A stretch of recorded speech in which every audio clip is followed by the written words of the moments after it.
Je crois que je vous embête un tout petit peu là, non?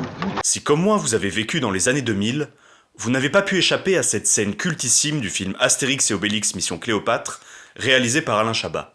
Et quand je dis culte, je pèse mes mots, car à la sortie du film et surtout dans les années qui ont suivi, elle était partout, dans tous les médias et dans toutes les discussions. Je suis d'ailleurs sûr que beaucoup d'entre vous faisaient partie de ceux qui l'ont apprise par cœur pour se la péter et qui s'en souviennent encore. C'est rigolo.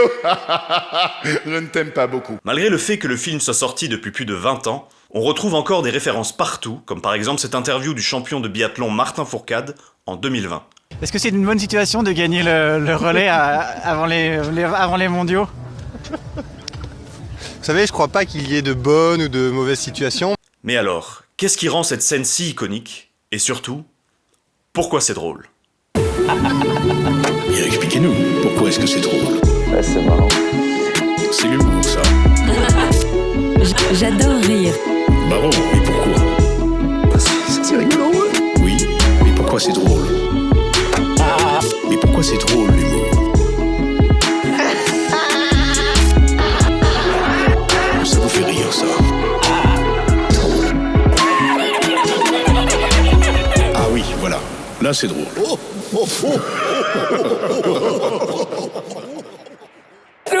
Bonjour, c'est Paco, et bienvenue à vous dans cette vidéo. Aujourd'hui, nous allons parler d'un de mes films préférés, Astérix et Obélix Mission Cléopâtre. Je suis pas très original. Nous allons plus particulièrement nous attarder sur la scène du scribe, un monologue interprété par Édouard Baird. Les arguments que l'on retrouve souvent pour expliquer pourquoi cette scène est si culte sont liés à la légende qui l'entoure. Est-ce que tu savais que c'était une scène intégralement improvisée par Édouard Baird et que la prise avait duré plus de 16 minutes? Ouais, d'ailleurs la scène était même pas prévue dans le script, ils l'ont juste tourné comme ça en impro. Faux! C'est faux. Totalement faux! Pas du tout ça! Non! J'ai envie de te dire menteur! Menteur! Mais ce ne sont pas ces éléments qu'on va voir dans cette vidéo. On n'est pas là pour débunker les mythes du cinéma. On va plutôt se focaliser sur la manière dont la scène est construite, le montage, le jeu des acteurs et la façon dont elle s'intègre dans le film. Bref, on va chercher à comprendre pourquoi c'est drôle.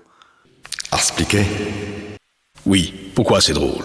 Pour résumer rapidement, le film est une adaptation de la bande dessinée Astérix et Cléopâtre, scénarisée par Goscinny et dessinée par Albert Uderzo, sorti en 1965. C'est le 6e album des aventures des Gaulois qui résiste encore et toujours à l'envahisseur, et petit fun fact parce que j'aime bien ça, c'est dans cet album qu'on verra le nom d'Idéfix apparaître pour la première fois. Le film est réalisé par Alain Chabat, et le casting est ouf pour l'époque. On retrouve le duo Christian Clavier et Gérard Depardieu en Astérix et Obélix, qui avait si bien marché dans le film Astérix et Obélix contre César, film de Claude Zidi sorti en 1999. On retrouve également dans la distribution Jamel Debbouze, Monica Bellucci, Édouard Baird, Gérard Darmon, Isabelle Nanty, Édouard Montout, Bernard Farcy, les Robin des Bois, Chantal Lobby, et tant d'autres. Tourné à Malte pour les scènes aquatiques et dans le désert marocain, le film prend place en 50 avant Jésus-Christ en Égypte. Face à l'arrogance de César qui affirme que l'Égypte est sur le déclin et que Rome, c'est super, Des trucs pointus là. Cléopâtre décide de lui construire un palais en 3 mois afin de lui prouver que l'Égypte est le plus grand de tous les peuples. Pour cela, elle fait appel à un architecte, disons, bancal, numéro bis, qui face à l'impossibilité de la tâche, fait appel à nos Gaulois préférés pour l'aider grâce à leur potion magique. Un bol. Une bolinette. C'est un petit bol. En revoyant le film très récemment, je me suis fait une réflexion. Tout va très vite. Les informations, les lieux et les gags s'enchaînent à un rythme effréné. Par exemple, à partir du moment où Numéro bis décide d'aller en Gaule, il se passe beaucoup d'événements en très peu de temps. Il part, il est arrivé, les Gaulois disent non, puis oui, puis ils partent, puis il y a des pirates, puis il n'y a plus de pirates, puis Alexandrie, puis Cléopâtre, puis ils sont sur le chantier. Bref, ça s'enchaîne à une vitesse folle. Mais c'est tout à fait logique puisque Tu as 3 mois, jour pour jour, top chronos. le film s'inscrit dans la lignée des films contre la montre tels que Tekken ou 24 heures chrono. Et ce compte à rebours sera le moteur de l'histoire et des agissements des personnages. Pour Numéro bis, le temps est une question de vie ou de mort. Il est où le magnon? Ils ont mangé le magnon? Pour Cléopâtre, César et à mon beau-fils, c'est une question d'honneur. Toute l'intrigue tourne autour de cet enjeu crucial et tous les personnages sont pressés d'accélérer la construction Ça fait plaisir. ou de la saborder. Ça fait pas plaisir. Cependant, certains personnages se foutent royalement du temps. C'est le cas de nos Gaulois préférés qui, en bons représentants de notre belle France, sont totalement sûrs de leur force et profitent d'aider Numéro bis pour passer du bon temps en Égypte. Cette attitude les place à leur arrivée au-dessus de la mêlée et au-dessus des conflits du film. Avec leur potion magique, ils sont tout simplement trop forts. Elle aime plutôt le crocodile. Et lui, il trouve qu'elle a un joli nez. Tu crois que c'est bon du crocodile? Vous pouvez pas faire semblant de vous intéresser un tout petit peu à mon problème, là? Cette attitude va leur jouer des tours et leur faire baisser la garde face à l'infâme alliance entre Amon Beaufils et les Romains. Ils sont alors contraints d'entrer eux aussi dans la course au temps.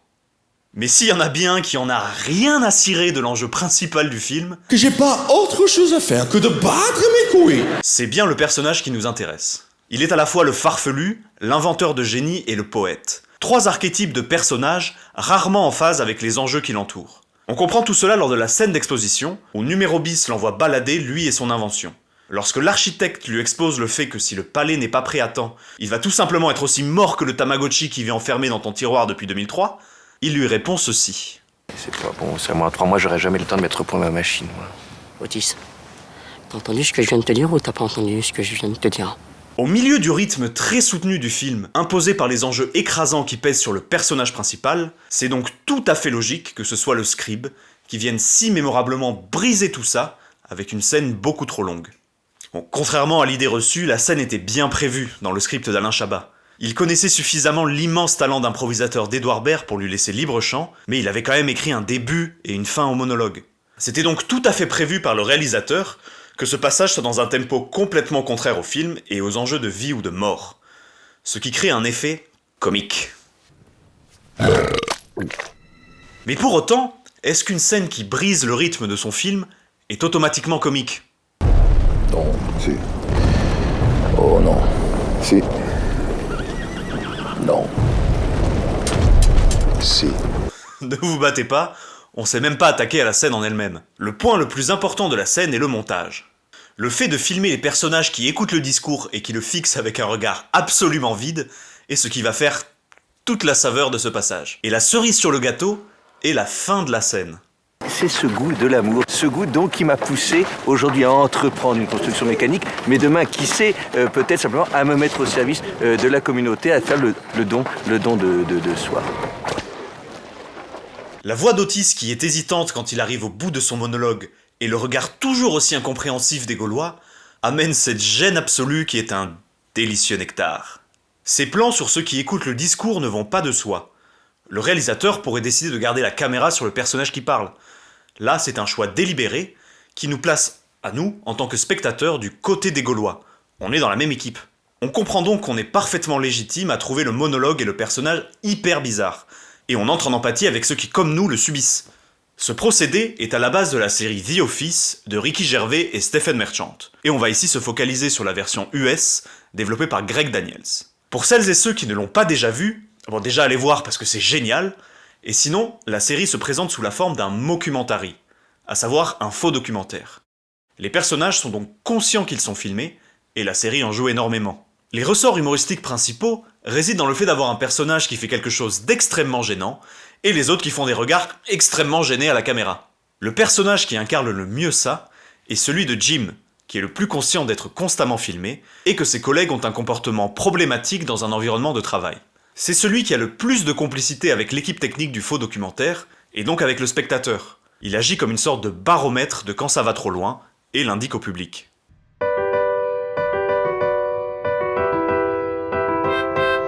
C'est Jim, il est super cool. Il fait des regards caméra pour montrer au public que ce qui se passe n'est pas normal dans un environnement de travail. Ces regards ont la même fonction que le montage dans la scène du scribe, à savoir nous impliquer encore plus dans la scène et nous rassurer quant au fait que ce qu'il se passe n'est pas normal. Alors tout ça c'est super. Mais pourquoi c'est drôle ? Eh bien, je vais vous présenter quelqu'un qui a une théorie pour y répondre. Henri Bergson. En plus de ressembler aux fausses lunettes avec un nez et une moustache, mais sans les lunettes... Oh putain, oui. Henri Bergson est l'auteur de ce livre, très subtilement intitulé « Le rire ». Je ne vais pas avoir le temps de faire une explication complète de Bergson, mais n'hésitez pas à creuser le sujet par vous-même, de toute façon nous aurons beaucoup l'occasion d'en parler sur cette chaîne. Grosso modo, le rire a selon lui une fonction profondément sociale. Il permet de sanctionner les personnes et les actes qui s'écartent légèrement de la norme du groupe. Groupe qui peut prendre plusieurs tailles et formes, De l'amicale des boulistes de Roufiac-les-Corbières aux fans de K-pop ou tout simplement la France. Et je vous vois froncer les sourcils, mais bien entendu, cette sanction n'est pas consciente. Quand vous riez, vous ne voulez pas volontairement signifier à quelqu'un qui fait un truc bizarre. Pour l'auteur, le rire est provoqué par plusieurs procédés et mécanismes, tels que le comique de situation, le comique de mots ou le comique de caractère. Ceux-ci auront pour conséquence involontaire de montrer aux personnes objets du rire qu'elles s'éloignent de la norme. Contrairement à d'autres théories dont nous aurons l'occasion de parler sur cette chaîne, Bergson ne voit pas le rire comme quelque chose de négatif, ni même de positif d'ailleurs. C'est juste le rôle nécessaire, qui ne peut pas ne pas être, du rire dans la société. Mais lui, il ne livre pas de jugement moral dessus. Ça nous ramène donc au montage de Chabat, qui, comme nous l'avons dit précédemment, nous permet de nous identifier et de nous inclure dans le groupe des personnages qui écoutent Otis. Ceci vient se combiner avec ce qu'incarne le personnage d'Otis, avec son caractère. On connaît tous cette personne qui fait une réponse trop longue, gênante, à côté de la plaque à des questions simples. Et c'est d'autant plus cringe dans un contexte professionnel comme c'est le cas dans cette scène, où l'architecte présente ses business partners qui vont accélérer la construction du chantier. Et ce personnage, Edouard Baird le joue à la perfection et le rend crédible. Pour notre ami Henri, c'est précisément dans ce genre de caractère que se situe le comique. Encore une fois, je ne vais pas pouvoir tout détailler, et je vais aller piocher ce qui m'intéresse pour cette vidéo. Mais n'hésitez pas à vous renseigner pour aller plus loin. Ce que la vie et la société exigent de chacun de nous, c'est une attention constamment en éveil, qui discerne les contours de la situation présente. C'est aussi une certaine élasticité du corps et de l'esprit, qui nous mettent à même de nous y adapter. Il faut donc que nous soyons capables de nous adapter pour vivre le mieux possible en collectivité, et toute raideur ou automatisme va entraver le fonctionnement de la société. Prenons un exemple. Voici Paco Efficient. Bonjour. Il est flexible et s'adapte à son environnement. Paco, est-ce que tu veux aller te balader? Oui, mais comme il fait un peu frais, je vais aller mettre une petite veste. Vous pouvez donc voir que Paco Efficient est adaptable et n'entrave en aucun cas le bon fonctionnement de la société. Ça le rend aussi très chiant. Merci. Et... Voici maintenant Paconnard. Bonjour. On va se faire un resto? Tu m'invites? Non, chacun paie sa part. Alors ce sera sans moi, merci. Tu as les moyens pourtant, non? Oui, mais je n'ai pas atteint ce niveau de richesse avec des dépenses aussi frivoles, n'est-ce pas? Nous pouvons donc observer que Paconnard a pour raideur l'avarice. Pas du tout. Et la mauvaise foi. Et va bien te faire Et la vulgarité. Et puis dans un monde un peu plus ouvert, ce ne serait pas considéré comme des automatismes, n'est-ce pas? En effet, dans le monde des connards égocentriques, tu serais dans la norme. Je travaille dans la crypto. Autant pour moi. Le comique intervient donc lorsqu'une personne a un comportement qui va à l'encontre de sa capacité à s'adapter, à son élasticité. La comédie est donc bourrée d'archétypes de personnages. On retrouve chez Molière l'avare ou le misanthrope. On a également François Pignon, le personnage que l'on retrouve dans plusieurs pièces et scénarios de Francis Weber, comme L'Emmerdeur ou Le Dîner de con. Et ce qu'il faut, c'est que cette caractéristique soit considérée dans le groupe social comme une raideur, et que le personnage ne soit pas conscient de son état. Ça fait comme des pizzas 4 chaussures. La raideur est l'essence même du comique, et Otis l'incarne parfaitement. Gardons-nous pourtant de demander à cette formule simple une explication immédiate de tous les effets comiques. Elle convient sans doute à des cas élémentaires, théoriques, parfaits, où le comique est pur de tout mélange. Cependant, une scène de film comique est un modèle théorique et pur, car il est pensé et travaillé pour provoquer le rire. La théorie de Bergson s'applique donc formidablement bien au monologue du scribe. Un dernier élément qui n'est pas évident à voir si on n'y prête pas attention, mais qui pourtant est central dans le dispositif de la scène, c'est la présence et le jeu très fin de Jamel Debbouze. Un plan, au cinéma ou dans une série, ce n'est jamais un hasard. C'est réfléchi, prévu à l'avance. La présence de Numéro bis juste derrière Otis n'est pas anodine. Lorsque le monologue démarre, il a la réaction suivante. Oh shit, here we go again. Et il est gêné tout le long, il veut juste que ça s'arrête. C'est vraiment comme lorsque t'emmènes en soirée ton ou ta pote que tu adores, mais qui devrait pas trop parler aux gens. Snoop Doggy Dogg. Alors qu'est-ce qu'on attend? La présence de Jamel en arrière-plan, malgré le fait qu'elle paraisse être le fruit du hasard ou de la logique, permet d'appuyer la caractérisation du personnage d'Otis et nous envoie une dernière confirmation que le personnage et la situation sont comiques. Bien entendu, je ne pense pas qu'Alain Chabat ait lu Bergson avant d'écrire son film. Il a juste fait ce qui le faisait marrer. Mais s'il avait voulu illustrer les thèses du philosophe, ça aurait quand même vachement ressemblé à ça. Coupé.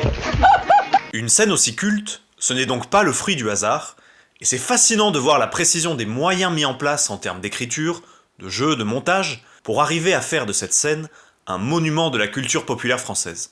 D'autant plus qu'elle est risquée dans un film aussi grand public qu'Astérix et Obélix, où une grande pression est mise sur les réalisateurs et les scénaristes afin de créer une œuvre qui parle à tout le monde.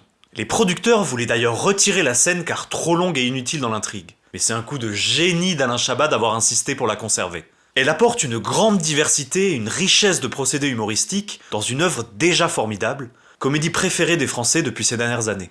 Le film a beau avoir cette volonté de satisfaire un public le plus large possible, cette scène et tant d'autres prouvent à quel point il est varié et exigeant sur le plan de la comédie. Merci d'avoir suivi cette vidéo. Si elle vous a plu, n'hésitez pas à vous abonner pour plus de contenu sur le rire et l'humour. Vous pouvez également la liker si vous voulez et me suivre sur les réseaux sociaux qui s'affichent quelque part. A bientôt tout le monde. Prochaine édition, prochaine émission. Merci à tous. Merci, bonsoir. Bonsoir.